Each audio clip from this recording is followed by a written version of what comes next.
mga bes! Ang asawa ko ay palabas na ng aming building. And today is Sunday. May pasok pa rin as usual. At makikita nyo, ang paligid ay sobrang puti. Ayan, sobrang puti. Grabe ang sikat ng araw. Buti na lang, may araw ngayon.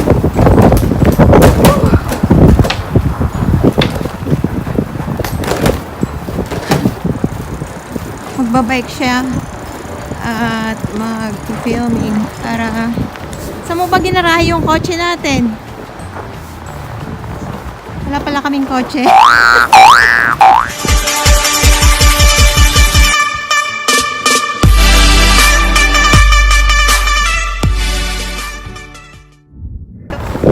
So yun naman ako kami sa aming apartment at grabe yung sikat ng araw, kabes.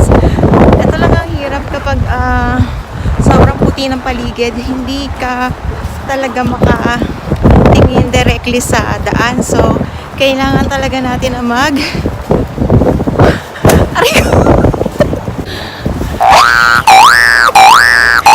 So ayun, pasok na nga po kami sa work. Ako lang pala. And siya, na-miss niya magbike sa ice. So hayaan ko lang siyang gumala ngayon. And tara, lakad ulit tayo. Laban!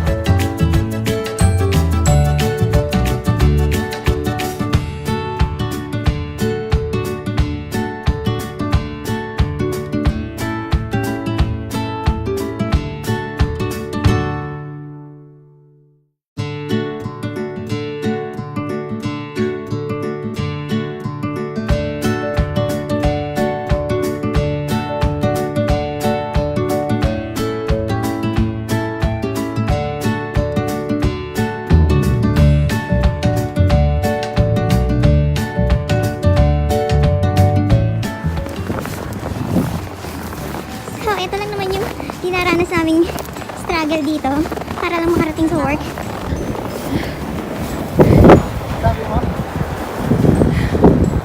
Kailangan namin malampasan yung snow na nilalakaran namin para lang makalakad.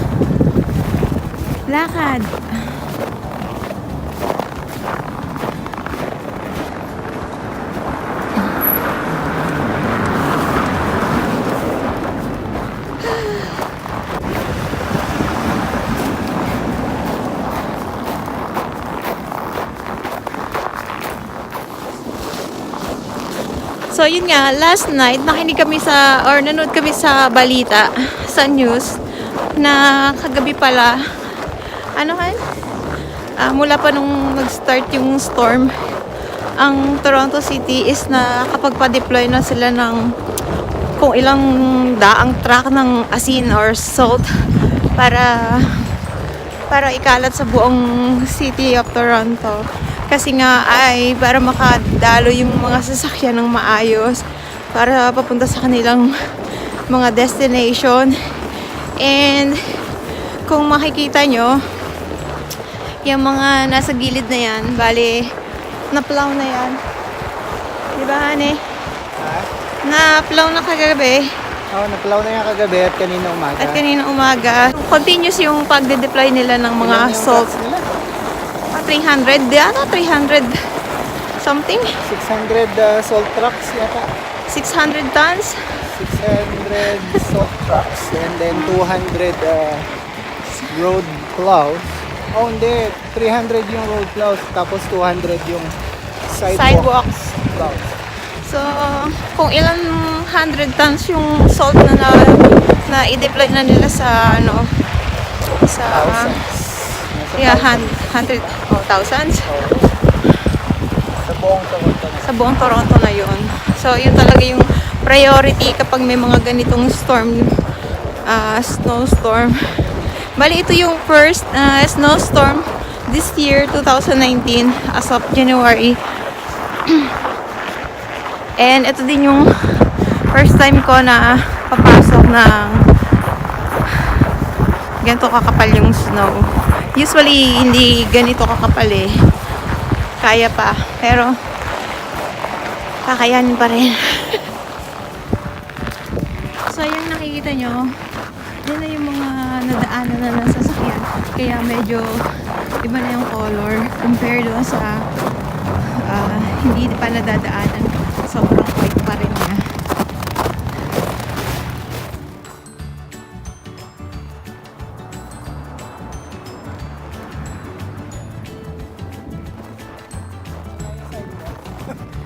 Ito yung sidewalk na dinadaanan ko, pero dahil nga nag-plow sila, so yung sidewalk pa rin. Wala na yung sidewalk. So ito naman yung daan papunta dun sa ako, hindi ko kaya. Ito yung daan na palagi kong dinadaanan everyday going to work. Hindi siya napaplow kasi parang wala nagme-maintain dito, di ba, ne? So, ayun. Peace. Peace, ganda. Pagbabike. Kasi pagpalit-palit ko lang.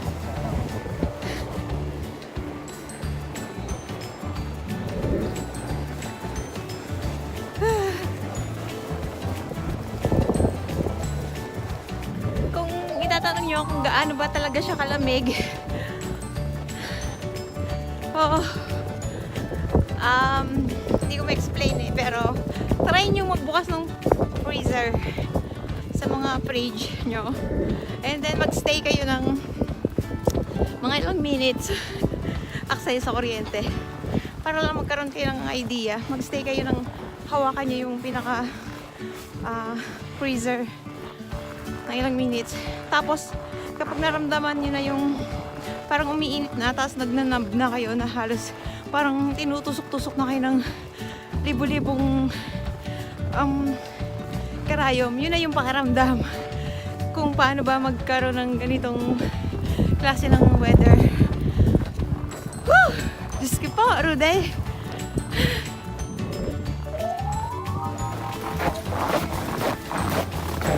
Nakakakalahati na ako ng paglalakad going to work kasi everyday 2 kilometers ang nilalakad ko. So almost halfway na tayo, and sa mga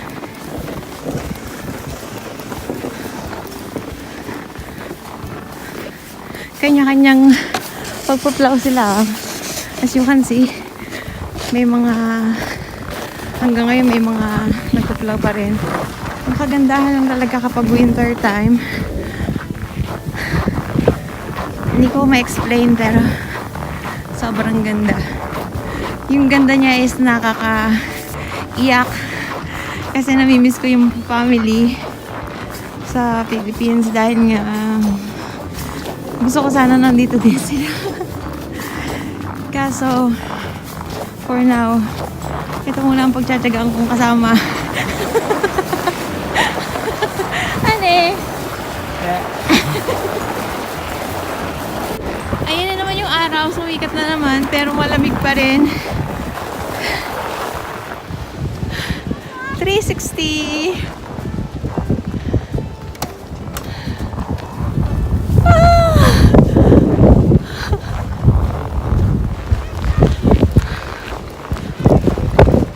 Ingat lang po sa mga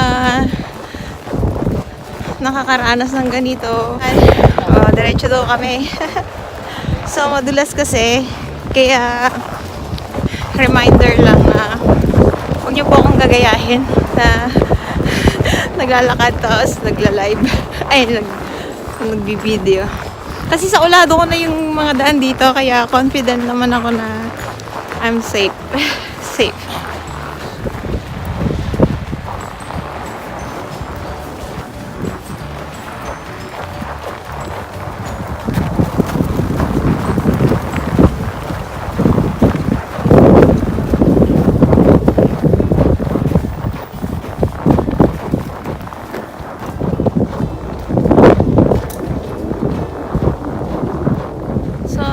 Nyo ngayon is school ng mga Jewish. Nandito mga building na yan, yung mga low-rise building apartment. Mga kalimitan nakatira dito sa area na to is mga Pinoy. Kaya para ka na rin sa Pilipinas. Kasi every corner, every street, talagang makakasalamuhan mo mga Pinoy. So yun nga, yung mga nalagyan ng asin, ayan, nagtutukan na po siya. Kaya messy. Kapag nalagyan na siya ng salt, ang tendency naman is sobrang messy niya. Lalo na kapag plus ang temperature, para kang dumadaan sa putikan. So ganyan po mga best ang buhay. Hindi siya palaging masarap.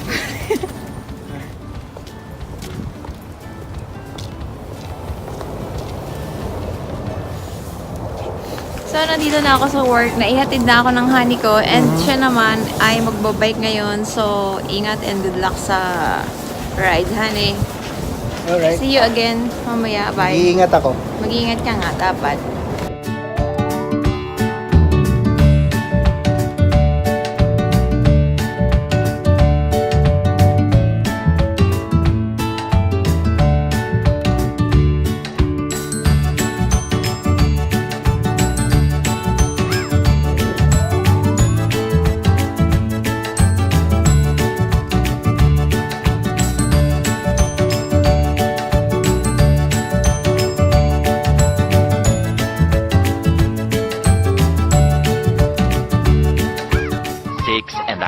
Hours later. Ang ganda ng moon. Pauwi na kami. Galing from work.